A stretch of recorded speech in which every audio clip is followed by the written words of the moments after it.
ये कनी हमरो कनेक्ट क दिया ना। मारबो ना तो छट्टी के दूधे याद हो ये तो।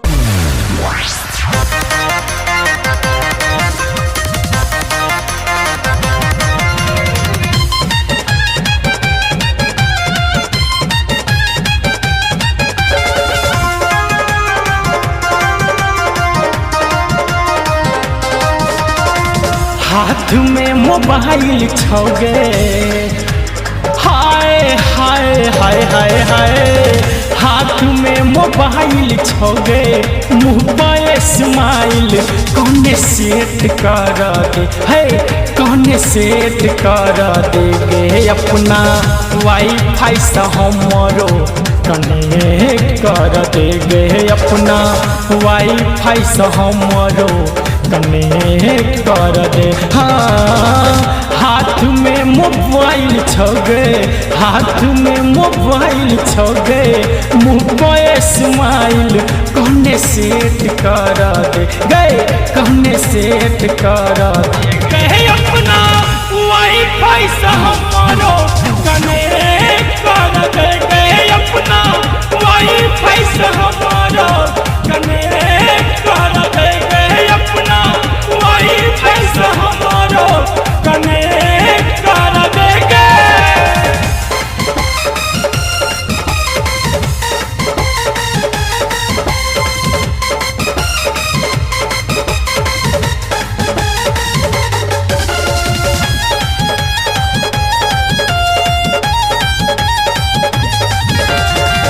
हरदम रहै छै गौरी फेसबुक पर बिजी गे, चैटिंग करै छै सबसँ किछो नहि बुझी गे।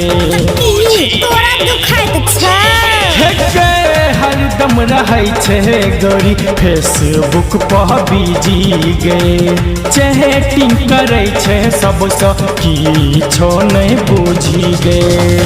एड कॉल हमरो गोरी, एड कॉल हमरो गोरी, फोटो पर अपन कमेंट कर दे कहे अपना वाईफाई से हमारो कनेक्ट कर दे अपना वाईफाई से हमारो कनेक्ट कर देंगे।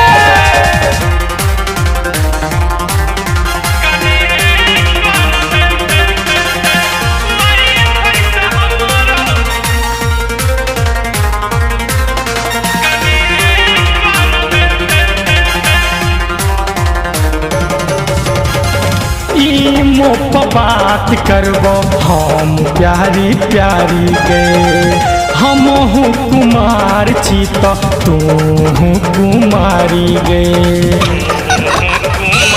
सुनै छी गे इमो पर बात करबो हमहू प्यारी प्यारी गे, हमहू कुमार छी तो तूहू कुमारी गे। वीडियो कॉल पर बात करबो, वीडियो कॉल पर बात करबो, बन के हम डिसेंट बुल्टन के फ्रेंड बने दे कहे अपना वाईफाई से हम